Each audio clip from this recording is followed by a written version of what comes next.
గత కొంతకాలంగా వైకాపాకు సంబంధించిన నాయకులు కానీ అభ్యర్థులు కానీ తెలుగుదేశం హయాంలో ఏమీ అభివృద్ధి జరగలేదు అని చెప్పి మాట్లాడటం జరిగింది.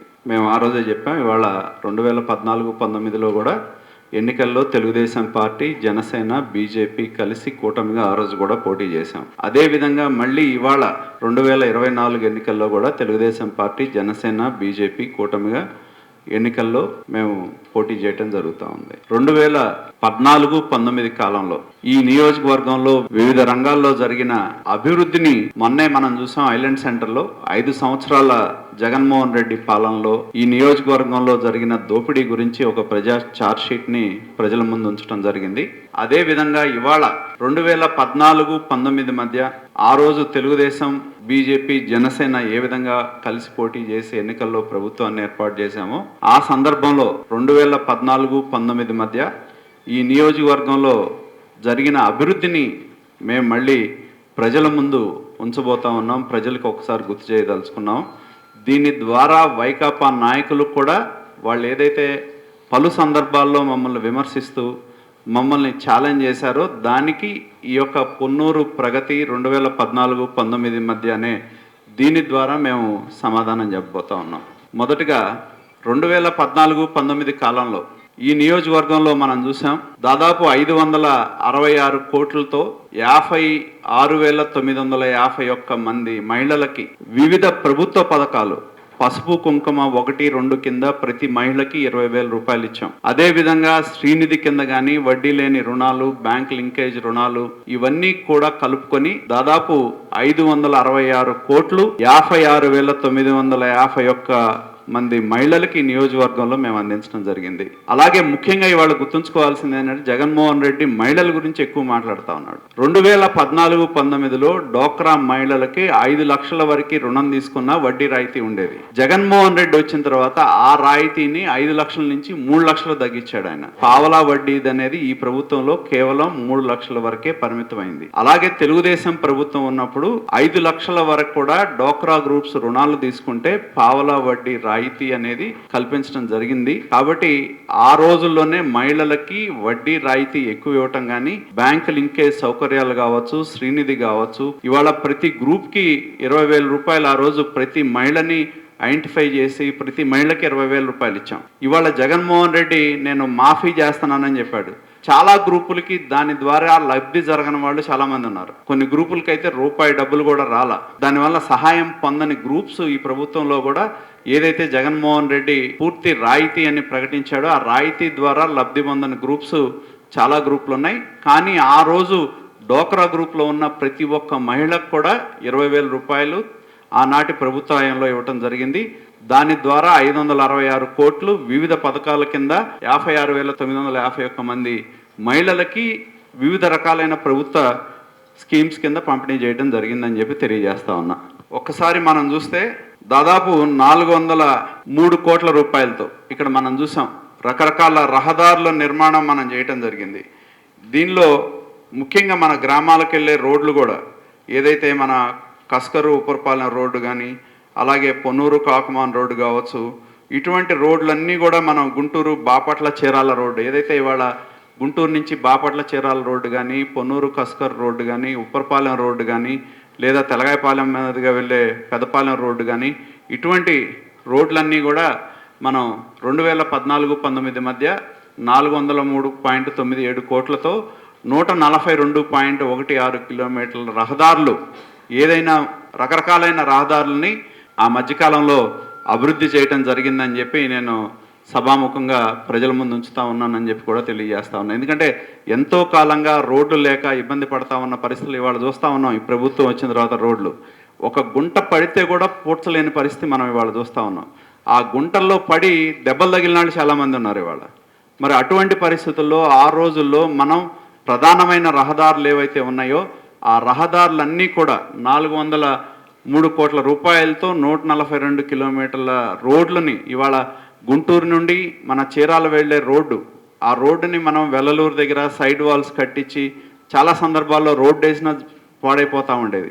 ఆ రోజు కెనాల్కి సైడ్ వాల్స్ కట్టించి రోడ్డు శాశ్వతంగా ఉండే విధంగా మనం నిర్మాణం చేయటం జరిగింది. ఆ విధంగా ఈ నియోజకవర్గంలో 142 కోట్ల రూపాయల రోడ్ల నిర్మాణాన్ని మనం ఈ నియోజకవర్గంలో చేయటం, రహదారుల గురించి మనం అభివృద్ధి చేశామని చెప్పి కూడా నేను ప్రజల ముందు ఉంచుతా ఉన్నాం. ముఖ్యంగా హౌసింగ్ మనందరికీ తెలుసు. 2014-19 మధ్య ఇవాళ టిట్కో ఇళ్ళు ఇవాళ కూడా చాలామందిని ఎన్నికలు వస్తున్నాయి కాబట్టి తాళాలు ఇచ్చి చేర్చారు. కానీ ఇవాళ చాలామంది అక్కడ నీళ్లు లేవు, సరైన సౌకర్యాలు లేవని చెప్పి వెళ్ళిన వాళ్ళు కూడా వెనక్కి వచ్చిన సందర్భం ఉంది. ఆ రోజు దాదాపు 190 కోట్లతో మనం ఆ ప్రాజెక్టును టేకప్ చేసి 170 కోట్ల దాకా మనం ఖర్చు పెట్టి మిగతా డ్రింకింగ్ వాటర్ కానీ మౌలిక సదుపాయాలు మాత్రమే మిగిలింటే 4 సంవత్సరాల 10 నెలల కాలమైనా కూడా ఇళ్ళ అలాట్మెంట్ ఎన్నికలు వస్తున్నాయి కాబట్టి ఎన్నికల కోసం ఇళ్ల పంపిణీ కార్యక్రమాన్ని చేపట్టారు. కానీ ఇవాళ కూడా ఆ కాలనీలో మంచినీళ్ళు లేకపోవటం, మౌలిక సదుపాయాలు లేకపోవటం, లైటింగ్ లేకపోవటం, లేకపోతే ఎక్కడెక్కడి నుంచో వచ్చి తాగుబోతులు అందరూ చేరటం వలన భయపడి చాలామంది మొన్న దాదాపు మేము వెళ్ళినప్పుడు కూడా అక్కడ ఉన్న వాళ్ళు చాలామంది ఏకరవ పెట్టారు. ఏమని, మేము ఇక్కడ ఉండలేకపోతున్నాం, ఇబ్బందులు పడుతున్నాం, మంచినీళ్ళు లేవు, 2 రోజులు 3 రోజులకి నీళ్ళు వస్తూ ఉన్నాయి. అందుట్లో మళ్ళీ రంజాన్ మాసం అప్పుడు అక్కడ ఉన్న ముస్లిమ్స్ కూడా చాలా ఇబ్బందులు ఎదుర్కొన్న నేపథ్యం. అంటే 5 సంవత్సరాల అధికారంలోకి వచ్చిన తర్వాత మనం 175 కోట్లు ఖర్చు పెట్టి బిల్డింగులు కట్టి పూర్తి చేస్తే 15-20 కోట్లు ఖర్చు పెట్టి మౌలికపరమైన సదుపాయాలు మంచినీళ్ళు ఇవ్వలేని పరిస్థితుల్లో ఈ ప్రభుత్వం ఉంది. కాబట్టి కేవలం ఏంటంటే ఇది తెలుగుదేశం హయాంలో మొదలుపెట్టిన పనులు కాబట్టి ఎందుకు చెయ్యాలి అనే దృక్పథం ఎక్కువగా ఉండటం వలన అక్కడ కనీసమైన సదుపాయాలు కల్పించలేని పరిస్థితి ఉంది. పొన్నూరు పట్టణం ప్రజలకు కూడా గుర్తు చేస్తా ఉన్నా, మనం పట్టణ అర్బన్ హౌసింగ్ ప్రోగ్రాం వస్తే మన పట్టణంలో 500 ఇళ్ళు దాకా 2,50,000 రూపాయలతో ప్రతి ఇంటికి మనం డబ్బులు ఇచ్చాం. ఎవరికి ఇళ్ల స్థలం ఉండి ఇల్లు కట్టుకుంటామంటే 2,50,000 రూపాయలు ఇచ్చి మనం ఇల్లు కట్టిస్తే అడిగిన వాళ్ళకల్లా ఇల్లు ఇచ్చాం అర్బన్ హౌసింగ్ ప్రోగ్రాం కింద. కానీ వాళ్ళు వచ్చిన తర్వాత దాని మీద 3,50,000 రూపాయలు ఇచ్చామని చెప్పి నేమ్ ప్లాంక్లు వేసుకొని దాన్ని అడిగాం. చాలా ఏళ్ళకి వెళ్ళినప్పుడు మనం అడిగాం, ఏంటి 3,50,000 రూపాయలు మీకు వచ్చినాయి అంటే, మాకు డబ్బులు ఇవ్వలేదు కానీ మిగిలిన 50,000 రూపాయలు మన ప్రభుత్వం ఉన్నప్పుడు 2,50,000 2 లక్షలు మనం పేమెంట్ చేస్తే 50,000 ఆగితే మీరు ఆ ప్లాంక్ వేయించుకుంటే కానీ 50,000 రూపాయలు మీకు విడుదల చేయమని చెప్పి 3,50,000 రూపాయలు ఇచ్చినట్టు చూపెట్టారు. కానీ అదనంగా ఇవ్వాల్సిన 1,00,000 రూపాయలు ఎవరికి బెనిఫిషరీస్కి ఇవ్వాల. అలాగే గ్రామీణ ప్రాంతాల్లో కూడా మనం ఎస్సీ ఎస్టీస్కి 2,50,000 రూపాయల హౌసింగ్ ప్రోగ్రాం కింద ఇచ్చాం. 2 లక్షల రూపాయలతో మనం గ్రామీణ ప్రాంతాల్లో కూడా ఇల్లు కట్టడం జరిగింది. ఈ ప్రభుత్వం వచ్చిన తర్వాత గ్రామీణ ప్రాంతాల్లో ఎవరికన్నా స్థలం ఉంటే ఇల్లు కట్టుకుందామంటే ఇల్లు శాంక్షన్ ఇచ్చే పరిస్థితి లేదు. మున్సిపాలిటీలో కూడా ఎవరికన్నా స్థలం ఉండి ఇల్లు కట్టుకుంటామంటే ఈ ప్రభుత్వం ఉన్న 5 సంవత్సరాల్లో ఒక్క ఇల్లు కూడా ఇవ్వాల. అదే మనం 14-19 మధ్య దాదాపు 500కు పైగా ఇళ్ల స్థలం ఉన్న వాళ్ళకి ఇల్లు శాంక్షన్ చేసి మనం కట్టించడం జరిగిందని చెప్పి కూడా నేను తెలియజేస్తా ఉన్నా.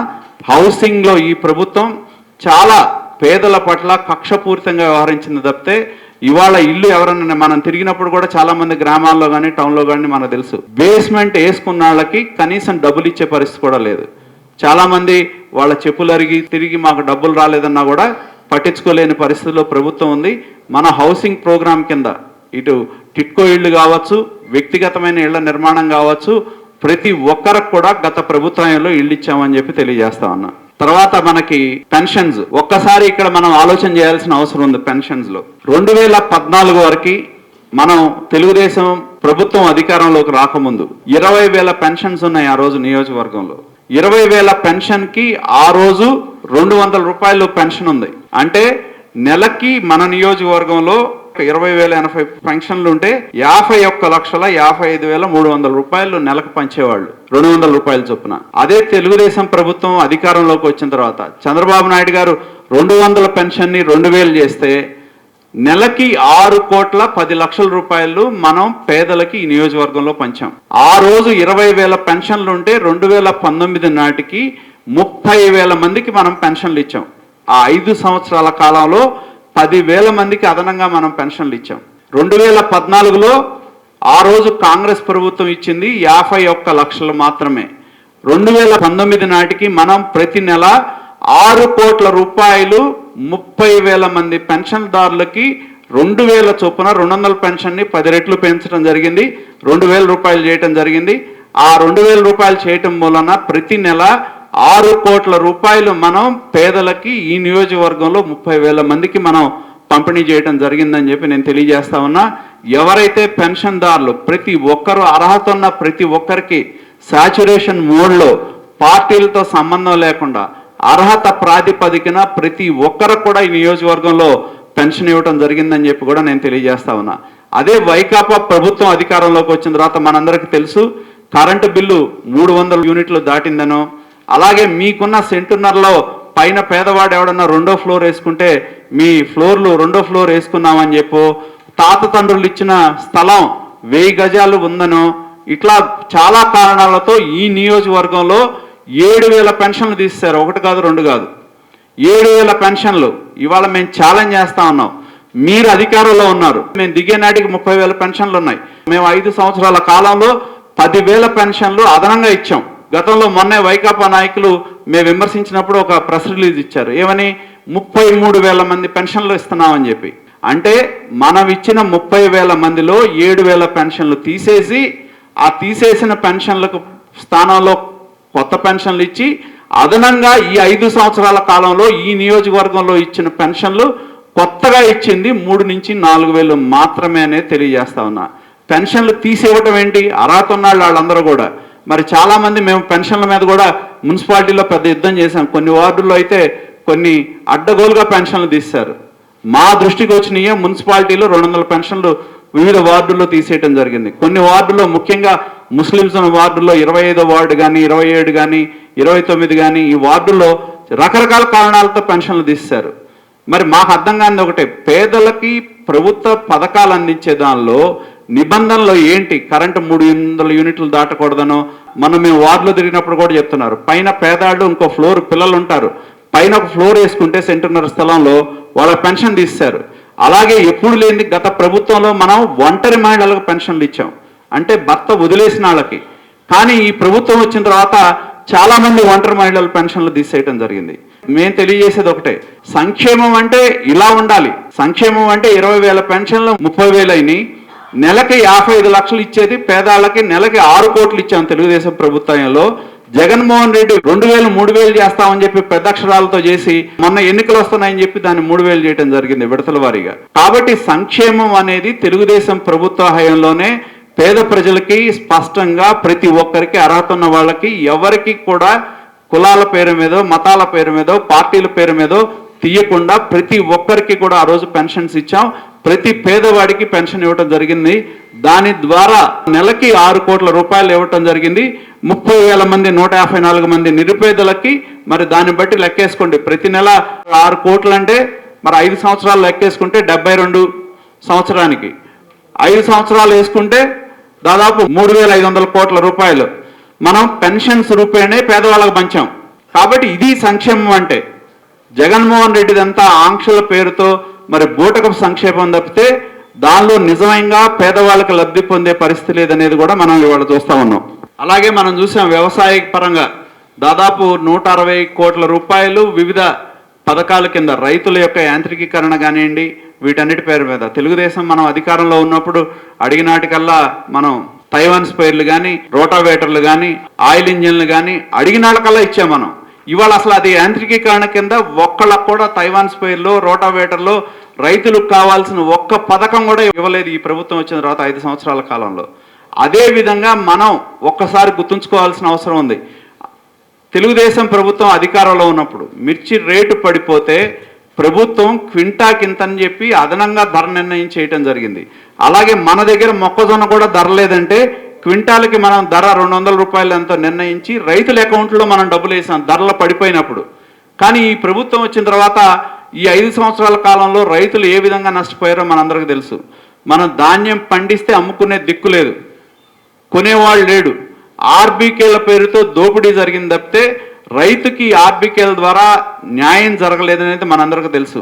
అలాగే యూరియా కూడా మనం ఉన్నప్పుడు ఎరువులు షార్టేజ్ ఉండేది కాదు. ఈ ప్రభుత్వంలో అధికార పార్టీ నాయకులు వాళ్ళకున్న అధికారాన్ని ఉపయోగించి లోడు లారీలు యూరియా తెచ్చుకొని వచ్చిన లోడుని బయట మార్కెట్లో అమ్ముకున్న పరిస్థితి ఒకసారి గుర్తుంచుకోవాల్సిన అవసరం ఉంది. ఈ ప్రభుత్వంలో తీవ్రంగా నష్టపోయిన వారు ఎవరంటే రైతులు అని చెప్పి నేను తెలియజేస్తా ఉన్నా. మనం ఉన్నప్పుడు కూడా ఎన్నో తుఫాన్లు వచ్చినాయి, రకరకాల తుఫాన్లు వచ్చినప్పుడు మనం ఎన్నికల ముందు కూడా రైతులు నష్టపోయారు. నష్టపోతే వాళ్ళ అకౌంట్లో మనం డబ్బులు వేసాం ఆ రోజు. ఇవాళ జగన్మోహన్ రెడ్డి పంట నష్టపోతే ఆయన బటన్ నొక్కినా కూడా ఈ రోజు వరకు కూడా దానిలో డబ్బులు పడని విషయాన్ని ఒకసారి గుర్తుంచుకోవాలని చెప్పి నేను తెలియజేస్తా ఉన్నా. అలాగే రుణమాఫీ కూడా, రైతుల రుణమాఫీ అనేది మరి చాలామందికి అకౌంట్లో మనం డబ్బులు వేసాం, లాస్ట్ విడత మాత్రమే ఆగింది. మరి దాని కింద చాలా ఆశ్చర్యం, నేను ఎన్నో సందర్భాల్లో కూడా చెప్పడం జరిగింది, దానిలో మళ్ళీ పార్టీలు లేవు. ఇవాళ మనకు ప్రతిపక్షంలో ఉన్న నాయకులకు కూడా రుణమాఫీ కింద డబ్బులు వచ్చినాయి వాళ్ళందరికి కూడా. మరి అందరూ కూడా, ఎందుకంటే ప్రభుత్వ పథకం అన్నప్పుడు ఎవరికి అర్హత ఉంటే వాళ్ళకి మనం ఈ పథకాల కింద లబ్ధి చేకూర్చే విధంగా చేయటం జరిగింది. ప్రతి ఒక్కరికి కూడా రైతులు నష్టపోయినప్పుడు, అలాగే మన దగ్గర హార్టికల్చర్ క్రాప్స్ ఉన్నాయి, వాళ్ళు ఇదివరకు పందిళ్ళు వేసుకుంటే మనం డబ్బులు ఇచ్చేవాళ్ళం, హార్టికల్చర్ విత్తనాలకు సబ్సిడీలు ఇచ్చేవాళ్ళం, ప్రోత్సహించేవాళ్ళం. ఇవాళ మన చేబ్రోలు కానీ మన నారాకోడూరు, గుండవరము, గొడవరో ఇవాళ ఎవరన్నా హార్టికల్చర్ క్రాప్స్ వేసుకుంటే ప్రభుత్వం నుంచి సహాయ సహకారాలు కూడా లేవనేది ఒకసారి గుర్తుంచుకోవాల్సిన అవసరం ఉంది. ఆ రోజు మన ప్రభుత్వం ఉన్నప్పుడు హార్టికల్చర్ క్రాప్స్కి పూర్తి సబ్సిడీతో వాళ్ళకి పందిళ్ళు వేసుకోవడానికి డబ్బులు ఇచ్చేవాళ్ళు, విత్తనాలకు డబ్బులు ఇచ్చేవాళ్ళు. కావాల్సిన సబ్సిడీలు ప్రభుత్వం కూరగాయల్ని ప్రోత్సహించి మనం వాటిని ఆ ప్రాంతాల్లో రైతాంగాన్ని ప్రోత్సహించడం జరిగింది. ఎప్పుడు పంట నష్టపరిహారం జరిగినా కూడా ప్రతి ఒక్క ఎకరా కూడా మనం డబ్బులు ఇచ్చామని చెప్పి నేను తెలియజేస్తా ఉన్నా. అలాగే మన నియోజకవర్గంలో ముఖ్యంగా 2014-19 మధ్య మనం ఈ నియోజకవర్గంలో చంద్రబాబు నాయుడు గారు ముఖ్యమంత్రి అయిన తర్వాత ముఖ్యంగా మంది కృష్ణా డెల్టా టైలెంట్ ప్రాంతం, ఈ ప్రాంతంలో సాగునీరుకి తీవ్రంగా ఇబ్బందులు ఎదురవుతున్నాయని చెప్పి మనం 7 లిఫ్ట్ ఇరిగేషన్స్ మనం ప్రతిపాదన చేయడం జరిగింది. దాదాపు 74 కోట్లతో 35,000 ఎకరాలకి. ఏది మన సుద్దపల్లి లిఫ్ట్ ఇరిగేషన్తో సహా. సుద్దపల్లి లిఫ్ట్ ఇరిగేషన్ అనేది ఎప్పుడో గతంలో ఒక లిఫ్ట్ ఇరిగేషన్ ఉంటే మూలబడితే సుద్దపల్లి గ్రామానికి, రైతాంగానికి అటు సాగునీరు లేకుండా ఇబ్బందులు ఎదుర్కొంటా ఉన్నారనే ఉద్దేశంతో ఆ చెరువుకి అప్పాపురం ఛానల్ నుంచి నీళ్ళు ఇవ్వాలని చెప్పి మనం సుద్దపల్లి లిఫ్ట్ ఇరిగేషన్ కానీ, ములుకుదురు కావచ్చు, వడ్డి ముక్కలు కానీ, నిడుబ్రోలు కావచ్చు, నండూరు కానీ, ఈ లిఫ్ట్ ఇరిగేషన్ స్కీమ్స్ అన్ని మనం 7 లిఫ్ట్ ఇరిగేషన్ స్కీమ్స్ ఒకే ఒక ఆర్డర్తో 74 కోట్లు మనం తెచ్చుకున్నాం. 4 సంవత్సరాల 10 నెలల కాలం అధికారంలో ఉండి మరి సుద్దపల్లి ఏదైతే ఉందో, సుద్దపల్లి లిఫ్ట్ ఇరిగేషన్ స్కీమ్ ఏదైతే ఉందో ఆ సుద్దపల్లి లిఫ్ట్ ఇరిగేషన్ స్కీమ్ని పూర్తి చేసిన పరిస్థితి కూడా లేదు. మొన్న మేము తిరిగినప్పుడు మేమందరం కూడా పాదయాత్రకు వెళ్ళాం, ఎక్కడ ఆగిపోయిందో అక్కడే ఆగిపోయింది. మరి 4 సంవత్సరాల 10 నెలల కాలం రైతాంగానికి అవసరమైన పనులు పూర్తి చేసే ఇది కూడా వాళ్ళకి లేకుండా పోయింది. కాబట్టి ఆ పనులు అన్ని లిఫ్ట్ ఇరిగేషన్ స్కీమ్స్ కూడా ఆగిపోయినాయి. ఇదే కాదు, మన నియోజకవర్గంలో ఏదైతే గత ప్రభుత్వం గుంటూరు ఛానల్, టైలెంట్ ప్రాంతాలు, హై లెవెల్ ఛానళ్ళకు సంబంధించిన రైతుల కోసం దుగ్గిరాల దగ్గర ఒక లిఫ్ట్ ఇరిగేషన్ కట్టడం జరిగింది. దాదాపు ఆ లిఫ్ట్ ఇరిగేషన్స్ కూడా 80% పని పూర్తయింది. 20% పని పూర్తి చేయడానికి జగన్మోహన్ రెడ్డి గారి ప్రభుత్వంలో మన ఎమ్మెల్యేలకి దాని మీద దృష్టి పెట్టే సమయం లేదు, తీరిక లేదు. ఎందుకంటే వాళ్ళకు కావాల్సిన పనులు చేసుకోవడం, దోపిడీ చేయటం తప్పితే రైతాంగం గురించి కానీ, టైలెంట్ వల్ల నష్టపోతున్న రైతాంగం వాళ్ళ సమస్యలు పరిష్కారం చేయకపోవడం వలన ఈ సంవత్సరం కూడా హై లెవెల్ ఛానల్ కింద ఉన్న రైతులు నీళ్లు లేక తీవ్రమైన ఇబ్బందులు ఎదుర్కొన్నారు. కాబట్టి ఏదైతే ఈ లిఫ్ట్ ఇరిగేషన్ స్కీమ్స్, నిజంగానే అభివృద్ధి అనేది నిరంతర ప్రక్రియ, పాలన అనేది ప్రభుత్వాలు పాలకులు మారచ్చు, కానీ ఏదైతే ప్రజలకు అవసరమైన పనులు కొనసాగించాల్సిన అవసరం వాళ్ళ మీద ఉంది. కానీ దాని మీద నియోజకవర్గమో, రైతులు, రైతాంగ సమస్యలు పరిష్కారం చేసే దానిలో వాళ్ళకి ఎటువంటి దృష్టి లేదు అని చెప్పి దీని ద్వారా స్పష్టమవుతుందని చెప్పి కూడా నేను తెలియజేస్తా ఉన్నా. అలాగే మనం చూసాం, ఈ ప్రభుత్వం వచ్చిన తర్వాత ఎవరైనా స్వయం ఉపాధితోనో, స్వయం శక్తితోనో ఎదగాలని, అది ఏ కులమైనా, ఏ మతం వాళ్ళైనా కావచ్చు, ఎస్సీలు కావచ్చు, లేకపోతే ఎస్టీలు కావచ్చు, మైనార్టీలు కావచ్చు, ఇంకెవరైనా సరే, బీసీలు కావచ్చు. గతంలో అయితే ఎవరికైనా ఇవ్వనండి, ఒక 10 మందికో 15 మందికో, ఊరికి 5గురికో కార్పొరేషన్ కింద రుణాలు ఉండేవి. ఇవాళ ఆ కార్పొరేషన్లని నిర్వీర్యం చేసి, చాలామంది మనకు తెలుసు, ఈ కార్పొరేషన్ రుణాలు వస్తే ఒక ఆటో కొనుక్కునే వాళ్ళు ఉన్నారు, చిన్న వ్యాపారం చేసుకునే వాళ్ళు ఉన్నారు. ఆ విధంగా మనం 6,000 మందికి ఈ వివిధ కులాలకి, ఎస్సీ, ఎస్టీ, బీసీ, అలాగే మైనారిటీ కులాలకి మనం 6,000 మందికి మనం 46 కోట్ల రూపాయలు మనం కాపు కార్పొరేషన్ ద్వారా కూడా మనం రుణాలు ఇవ్వటం జరిగింది. ఇవన్నీ కూడా వాళ్ళు స్వయం శక్తితో ఎదగటానికి మనం కార్పొరేషన్ ద్వారా రుణాలు ఇస్తే 5 సంవత్సరాల కాలంలో ఆ కార్పొరేషన్స్ అన్నిటిని కూడా నిర్వీర్యం చేశారు. నిర్వీర్యం చేసి ఒక్క రూపాయి కూడా డబ్బులు ఇవ్వని పరిస్థితి ఒకసారి గుర్తుంచుకోవాలని చెప్పి నేను తెలియజేస్తా ఉన్నా. దీని ద్వారా కొంతమంది విదేశాలు వెళ్ళేవాళ్ళు, అలాగే అంబేద్కర్ విదేశీ విద్య కింద, అలాగే మైనార్టీలు ఎవరైనా విదేశాలకు వెళ్ళి చదువుకోవాలంటే 15 లక్షల రూపాయల ఆర్థిక సహాయం ఉండేది. ఈ ప్రభుత్వం వచ్చిన తర్వాత ఒక్కళ్ళకు కూడా విదేశాలు వెళ్ళి చదువుకుందామంటే ఆర్థిక సహాయం అందించిన పరిస్థితి లేదు. లేదా స్వయం శక్తితో మాకు మేము ఎదుగుతామంటే ప్రభుత్వ పరంగా ఒక్క రుణం ఇవ్వటం కానీ, లోన్ ఇవ్వటం కానీ, సబ్సిడీ ఇవ్వటం కానీ ఏది లేదని చెప్పి మనందరికీ తెలిసిన విషయమే. ఆ విధంగా ఆ వర్గాల యొక్క ఎదుగుదలకి ఈ ప్రభుత్వం ఒక్క రూపాయి కూడా ఖర్చు పెట్టలేదు. పైగా ఆ కార్పొరేషన్స్ అన్నిటినీ కూడా ఈ ప్రభుత్వం నిర్వీర్యం చేయటం జరిగింది. ఇవాళ ఎస్సీ కార్పొరేషన్ కావచ్చు, బీసీ కార్పొరేషన్ కావచ్చు, మైనార్టీ ఫైనాన్స్ కార్పొరేషన్ కావచ్చు, ఎన్నో పోరాటాలు మనం ఆ కార్పొరేషన్స్ ముందు చేసినా కూడా ఎక్కడా కూడా ఒక్క రూపాయి ఆ వర్గాలకి రుణాల కింద ఒక్క రూపాయి ఇచ్చిన నేపథ్యం కూడా లేదనేది మనందరికీ తెలిసిందే. దాదాపు మనం 6,000 మందికి 46 కోట్ల రూపాయల దాకా ఆర్థిక సహాయాన్ని వ్యక్తిగతంగా వాళ్ళు స్వయం శక్తితో ఎదగడానికి మనం సహకారం ఇవ్వటం జరిగిందని చెప్పి నేను తెలియజేస్తా ఉన్నా. మన ప్రభుత్వంలో మీరు చూసుకోండి, కరెంట్ అనేది కోత ఉండేది కాదు. కానీ ఈ రాష్ట్రం విడిపోయినా, ఆర్థిక పరమైన ఇబ్బందులున్నా ఎప్పుడూ కరెంటు కోత ఉండేది కాదు. మరి ఈ ప్రభుత్వం వచ్చిన తర్వాత ఎన్నో సందర్భాల్లో కరెంటు కోతలు మనం చూసాం. మనం ఉన్నప్పుడు ఎన్నో సబ్స్టేషన్స్ నిర్మాణం చేయడం జరిగింది. నిడుబ్రోలు మార్కెట్ యార్డ్లో సబ్స్టేషన్ నిర్మాణం చేసిన, పొన్నూరు దగ్గర మన పాత పొన్నూరులో ఒక సబ్స్టేషన్ నిర్మాణం చేసిన. మన చిన్నప్పుడు మనందరికీ తెలుసు 132 kV అంటే బాపట్లో మనం ఎప్పుడైనా చిన్నప్పుడు మేము ఎప్పుడు వింటూ ఉండేవాళ్ళం. కరెంటు పోయిందంటే మన తాడికొండ దగ్గర కట్ చేశారనో, లేకపోతే బాపట్లో కట్ చేశారనో వినేవాళ్ళం. కానీ ఇవాళ మనం ఆ 132 kV సబ్స్టేషన్ని మన పొన్నూరులో ఏర్పాటు చేసి, మన దగ్గర ఉన్న డిపార్ట్మెంట్కి సంబంధించిన స్థలాన్ని ఏర్పాటు చేసి 132 kV సబ్స్టేషన్ని దాదాపు 110 కోట్ల రూపాయలతో మనం దాన్ని ఏర్పాటు చేయటం జరిగింది. 110 కోట్ల రూపాయలతో మనం ఏర్పాటు చేస్తే ఎన్నికలు వచ్చినాయి, మనం వచ్చేటప్పటికే పని పూర్తయింది. దానిలో ఉద్యోగాలు ఒక్కొక్క ఉద్యోగం 3 లక్షల రూపాయలకు వాళ్ళు అమ్ముకున్నారు. ఎందుకంటే మనం చేసిన అభివృద్ధి, మనం ఏదైతే మనం పిల్లలప్పుడు పెద్దవాళ్ళందరికీ తెలుసు, మన కరెంటు పోయిందంటే ఫోన్ చేస్తే చెప్పేవాళ్ళు తాటికొండలో కొట్టేశారండి, బాపట్లలో కొట్టేశారని. మన పొన్నూరులో మనకుంటే బాగుంటుందనే ఉద్దేశంతో 132 kV సబ్స్టేషన్ని మన దగ్గర ఏర్పాటు చేసి మన పొన్నూరుకి ఆ కొరత మనం తీరిస్తే, ఏదైనా ఉద్యోగాల మనం అభివృద్ధి చేసాం, నిర్మాణం చేసాం, పూర్తి చేసాం. ఈ నియోజకవర్గానికి కావాల్సిన 132 kV సబ్స్టేషన్ అనేది ఒక కళ. ఆ కళని మనం పూర్తి చేసాం. పూర్తి చేస్తే దాన్ని వాళ్ళ స్వార్థం కోసం స్థానికంగా కాదు, ఎక్కడైనా డబ్బులు ఇస్తే చాలు, డబ్బులు ఇచ్చినడికి ఉద్యోగాలు అమ్ముకున్నారు. కాబట్టి మన సబ్స్టేషన్ల నిర్మాణం అనేది ఎక్కడ అవసరమో అక్కడ కొత్త సబ్స్టేషన్ల నిర్మాణం చేసి ఎక్కడా కూడా ఇప్పుడు మా చింతలపూడి కావచ్చు, ఇందా చెప్పిన డిబ్రోల్ మార్కెట్ యార్డ్ దగ్గర కావచ్చు, పాత పొన్నూరు కావచ్చు, 132 kV సబ్స్టేషన్ కావచ్చు, ఇవన్నీ కూడా తెలుగుదేశం ప్రభుత్వంలో మెరుగైన విద్యుత్ కల్పించాలి అనే ఉద్దేశంతో మనం చేయటం జరిగింది.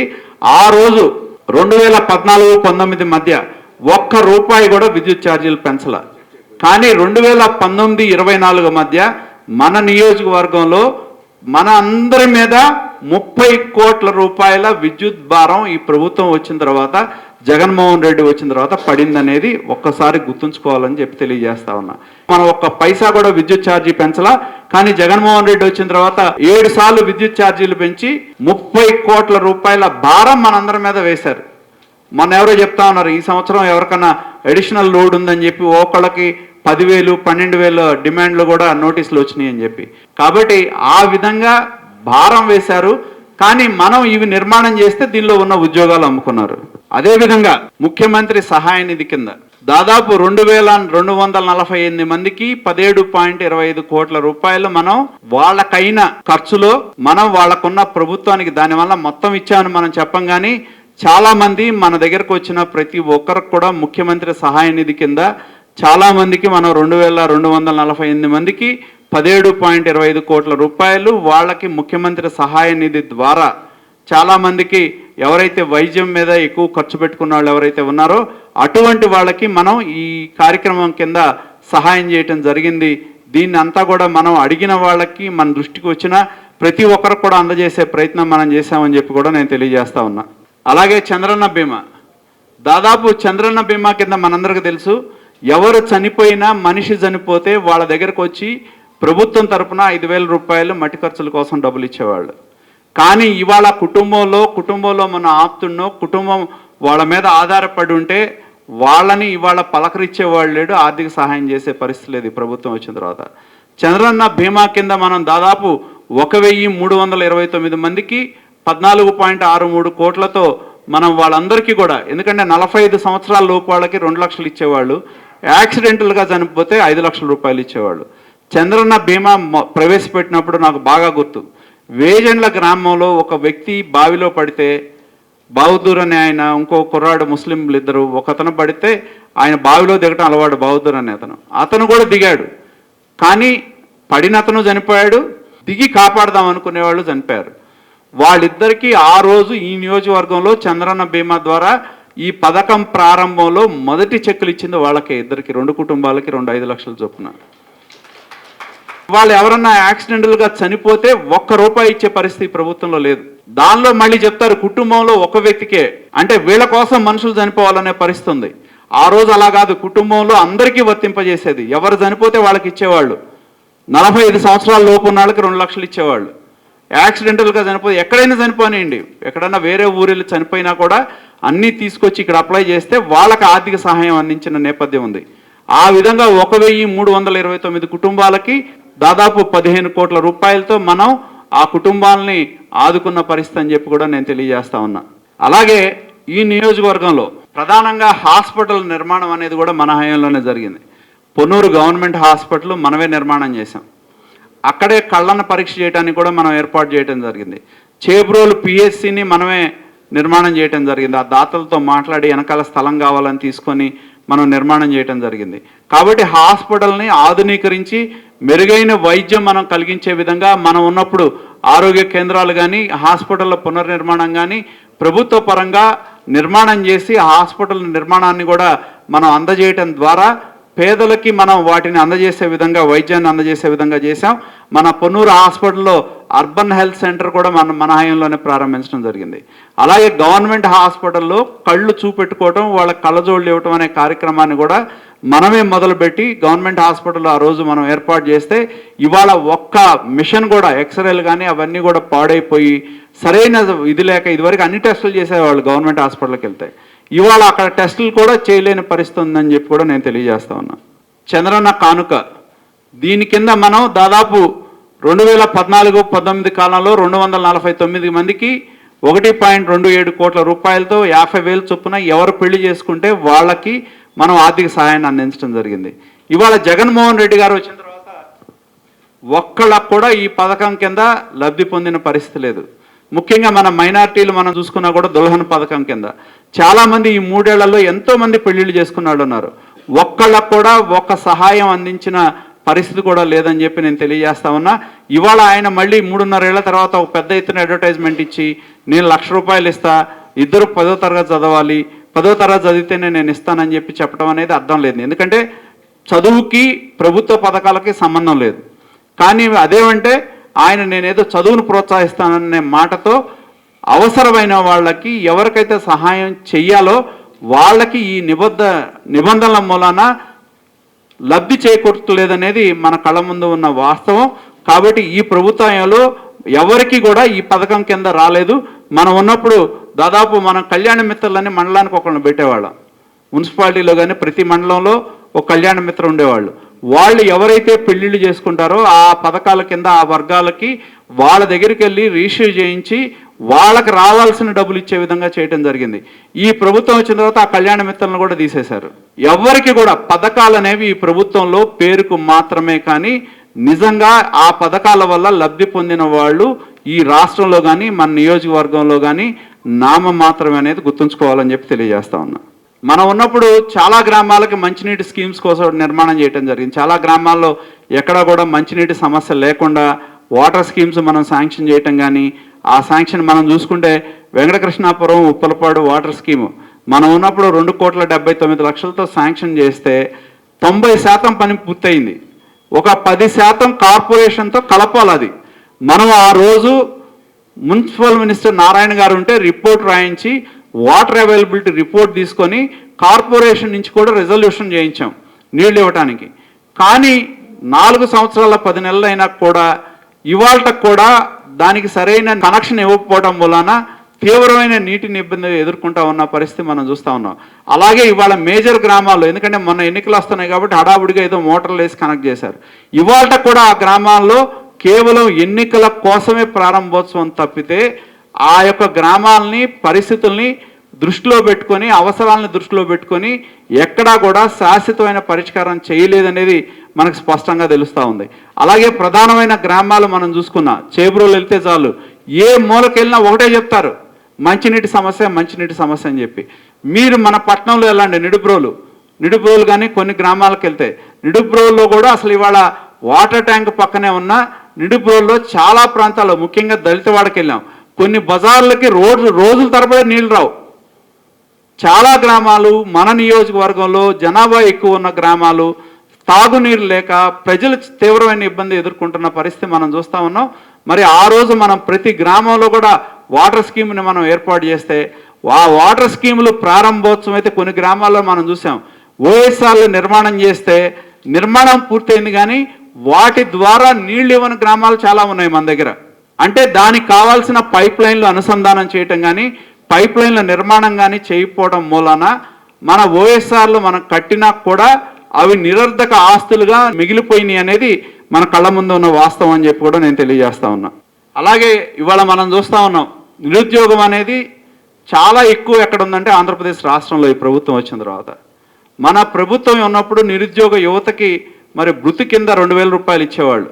ఆ విధంగా మనం యూనివర్సిటీలో ఒక సెంటర్ని పెట్టి ఈ నియోజకవర్గంలో ఎవరైతే డిగ్రీ చదువుకున్న వాళ్ళు ఎవరైతే ఉన్నారో మరి వాళ్ళందరినీ కూడా రిజిస్టర్ చేయించుకొని వాళ్ళందరికీ నెలకి 2,000 రూపాయల చొప్పున మనం దాదాపు 1,578 మంది యువతకి నిరుద్యోగ భృతి కింద వాళ్ళకి ఇవ్వటం జరిగిందని చెప్పి తెలియజేస్తా ఉన్నా.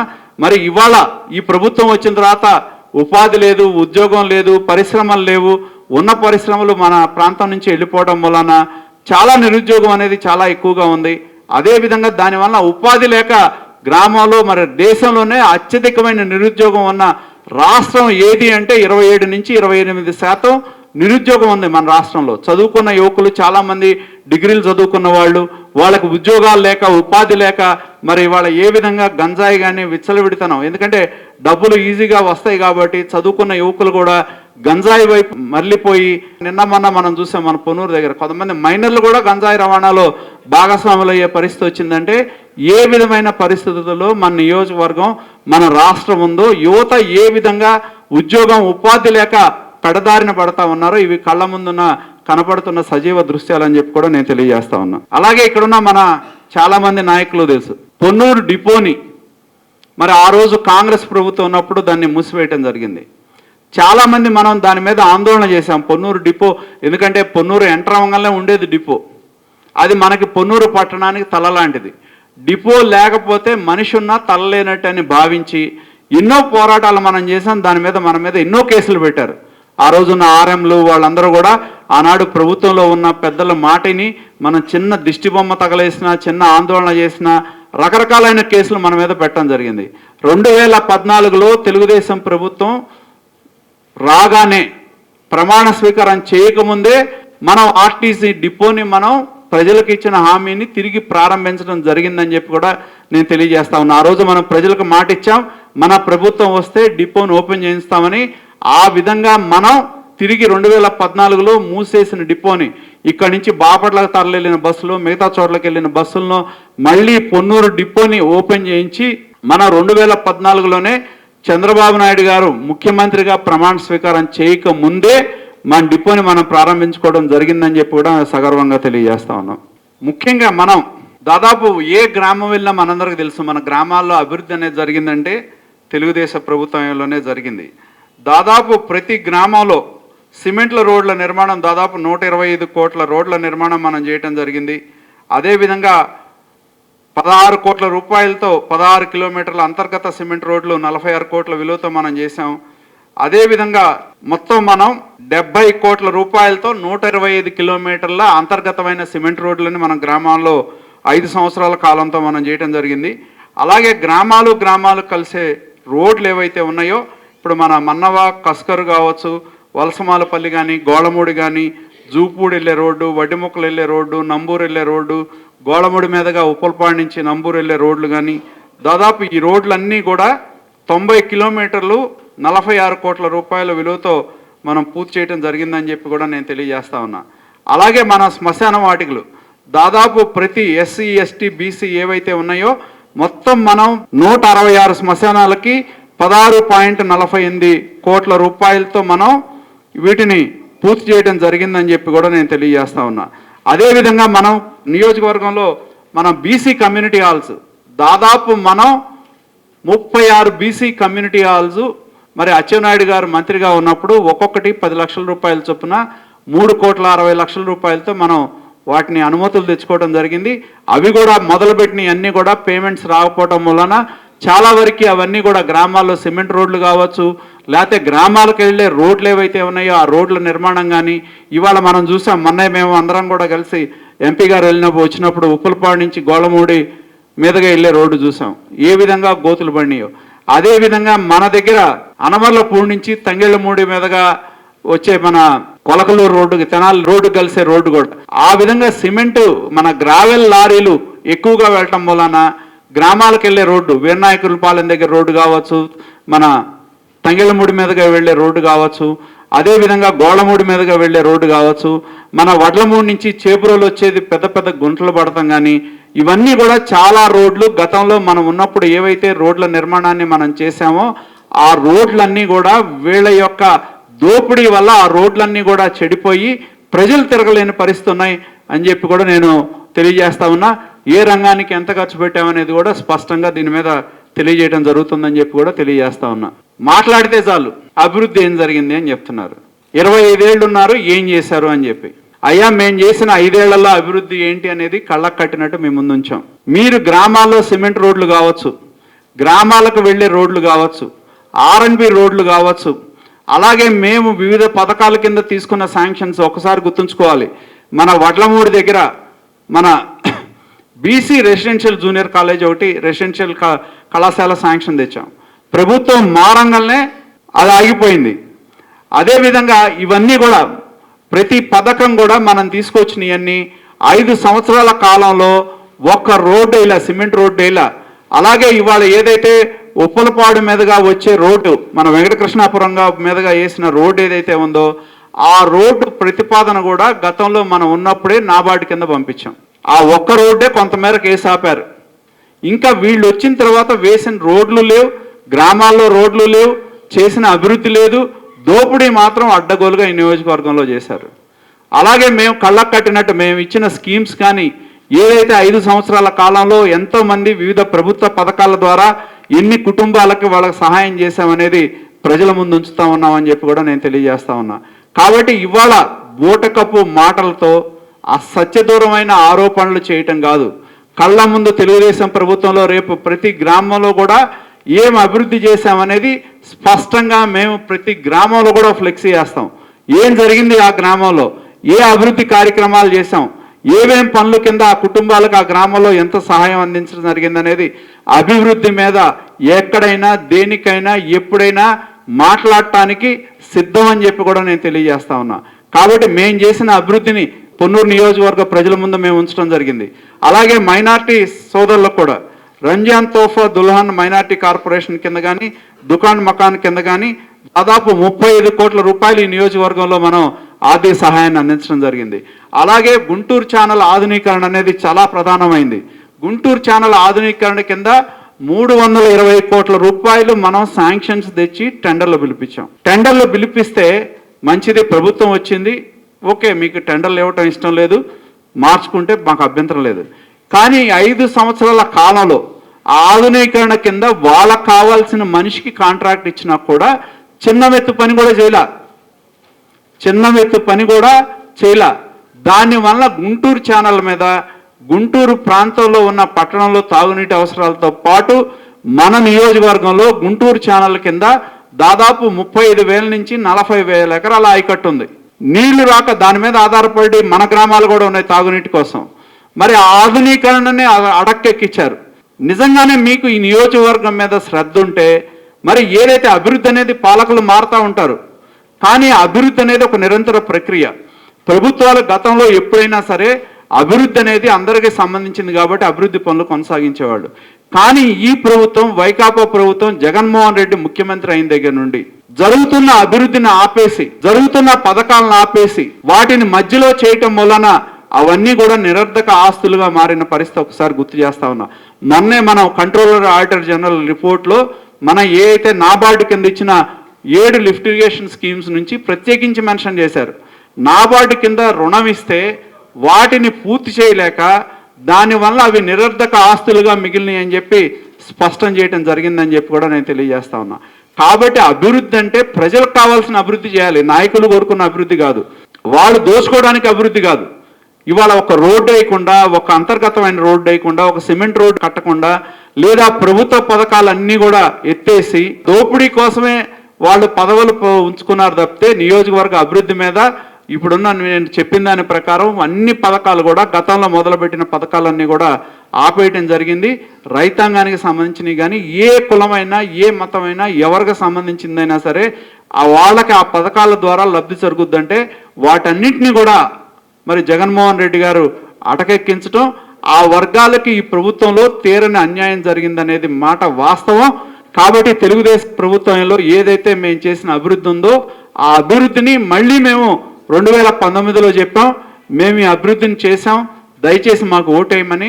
ఇవాళ మళ్ళీ మేము ప్రజలకు గుర్తు చేసేది ఒకటే, ఆ రోజు ఏదైతే మా హయాంలో జరిగిన అభివృద్ధిని మళ్ళీ తిరిగి ప్రజల ముందు ఉంచుతా ఉన్నాం. ఇవాళ తెలుగుదేశం పార్టీ, జనసేన, బీజేపీ మళ్ళీ ఏ విధంగా అయితే 2014లో వచ్చారో మళ్ళీ ఇవాళ ఒక కూటమిగా ప్రజల ముందుకు వస్తూ ఉన్నాం. చేసిన అభివృద్ధిని చూడండి, మమ్మల్ని ఆశీర్వదించండి అని చెప్పి ప్రజలకు విజ్ఞప్తి చేస్తూ ఉన్నాం.